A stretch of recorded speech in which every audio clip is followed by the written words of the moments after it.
Hello, good afternoon.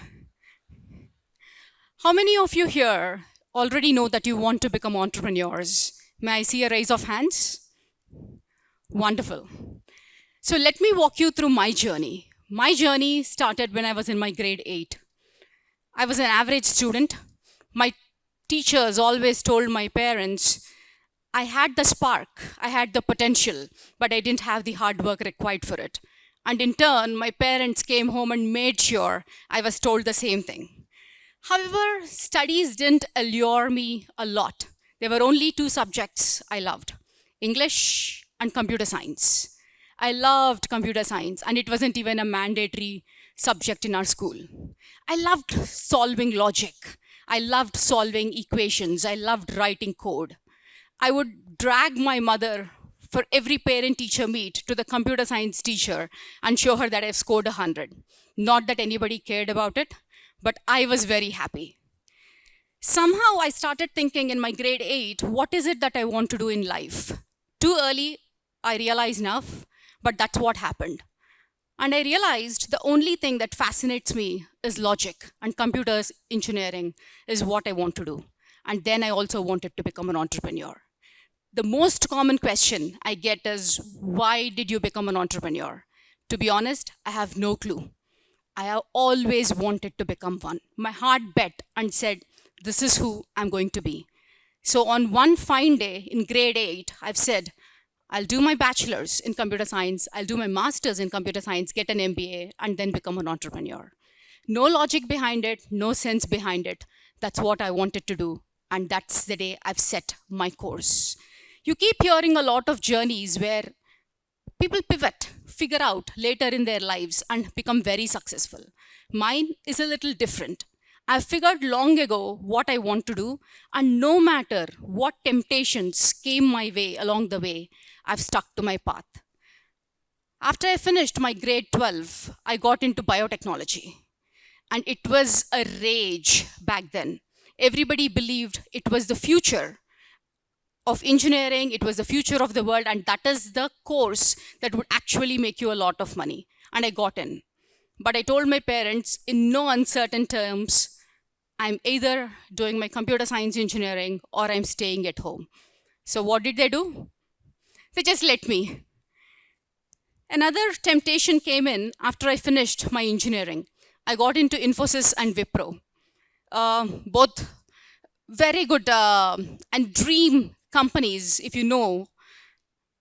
And I was very fascinated sitting in an auditorium just like this when Infosys showed their beautiful campus. I really was tempted for a second that I want to go in, I want to join. And I've gotten in even without effort. I really didn't even prepare for the interview, but I got in and I was being offered a decent package.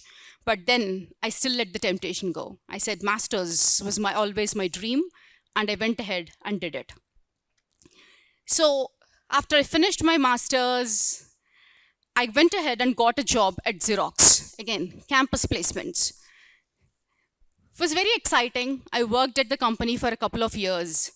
But also during this period, I met my husband while I was studying at Florida State University. This is a chanced upon adventure that has really changed my life. I met somebody that just didn't love me, but respected me, valued me, and more importantly, also wanted to become an entrepreneur. Finding somebody of your similar taste, similar values, and then also having that respect and love for each other is a rarity in life. I chanced upon it and I kept it. I fought with my parents for 2 years because I come from a city where falling in love was not accepted. You choosing your own groom was not accepted. But I stood my stance and said, no, this is the person I would love to spend the rest of my life with because he is the person I know would stand with me no matter what. It was my first fight in my life with my parents, but I stood my ground and finally got married. But somewhere along this journey, we both have become very comfortable with our lives in the US. We were doing, we had a great life. We bought a house. We were doing very well in our careers, settled, and it's almost a decade since we've gone there. So that fear of coming back to India and starting a business, picking it up again from scratch when we were already making good amounts of money, and when nobody wanted us to come back, when everybody told us that is the dream job, that is the aspiration, that is where everybody wants to go to. And we telling our families that we wanted to come back was no easy task. Luckily, one of our friends got married during that time, and we came for his wedding on the trip. And then we just asked each other, what is it that is really stopping us from coming back and pursuing our dream? And then we realized nothing. We could blame our parents, we could blame the society, we could blame our friends, but really nobody was stopping us. It was just the fear, and which in most cases is true. It's just fear of failure. It's just fear of being embarrassed. It's fear of being ridiculed. So we decided we are not going to let fear stop us. We set a hard deadline for 6 months, and then both of us worked on the different business ideas that we wanted to start. By May 2015, May 2015, we both said goodbye to the US, landed in India, and decided to start a business. We have kept aside some capital, so we weren't foolish. We've kept aside some capital, earned the amount of money that we needed to start the business, and then flew back. Unfortunately, we already have a revenue stream in the US, which we were confident of on continuing once we came back to India. Unfortunately, some laws changed, and 2 weeks after we landed in India, our revenue stream stopped. So we've landed with a certain amount of money, no jobs, no revenue streams, and sitting in India, and still have not closed down on the business we wanted to start.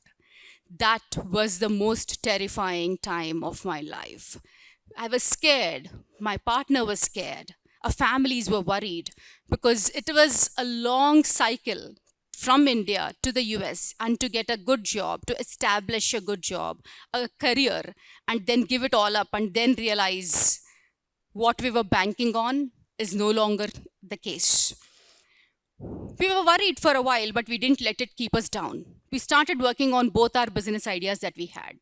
After a while, we've understood there is only one we could take up because given the amount of funds we have and the amount of energies that require to start a business. After evaluating it a lot, we've decided Mivi was the way to go. So 2016, April, we've started Mivi. Mivi, as most of you might know, is an audio electronics brand. However, it did not start like that. We were two youngsters in our 20s that flew back and said, we will start manufacturing in India. We went around the country and then realized there is not a single manufacturing unit in electronics in India. Imagine the horror. We didn't know what to do. We didn't have the experience nor the expertise to start it ourselves, but we had the dream that we have to make it in India. Only making in India would build a brand, would sustain a brand. Both of us packed our bags, landed up in China, figured out suppliers that could develop product for us. Many a time, I hear youngsters come and ask me, we want to become entrepreneurs.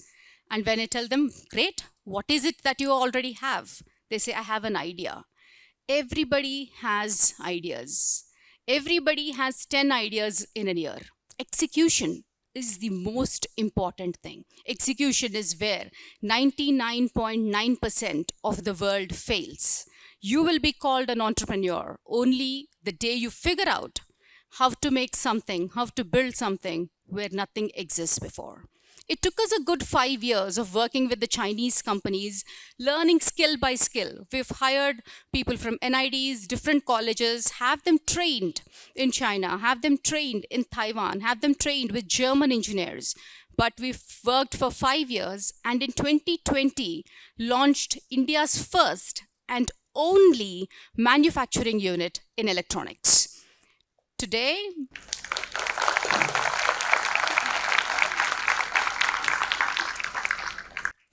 Mivi employs more than 1,500 people.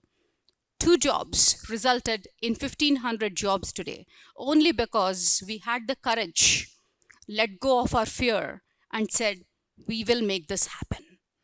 It was not an easy journey by any metrics. Were close to bankruptcy multiple times. There were days when we could not sleep at night. There were days when we didn't know how we could pay the salaries the next day. But you still keep going. The day an entrepreneur gives up is when the day a business will no longer survive. So you keep going, you keep figuring it out. Today, we've ventured into multiple categories and have built hundreds of crores of business. But still, I believe the potential is huge. One more life-changing moment for me was when I became a mother. It's very hard in the business world, especially in electronics. In many a time, I'm the only woman in an entire room filled with men. But that was never challenging for me until I decided to have kids. I decided to have kids after my business reached a certain stage. I've thought, now I can manage it both, but nothing and no one can prepare you for motherhood. I would be eaten alive with guilt. I would be very unhappy sitting in the office thinking that I wasn't taking care of my child. I would be extremely unhappy sitting with my child wondering why I was not doing my job as an entrepreneur. It took me 3 years of going through a bad journey, going through a lot of miserable times, working on myself, learning about how to prioritize, learning about building teams, to be okay today to say that wherever I am as a person, be it an entrepreneur, be it as a mother, and today standing here right in front of you, I will give my best and not worry about what's happening everywhere else. I am only human. So that was again a very important, pivotal moment in my life. So please go ahead and dream. Take the step.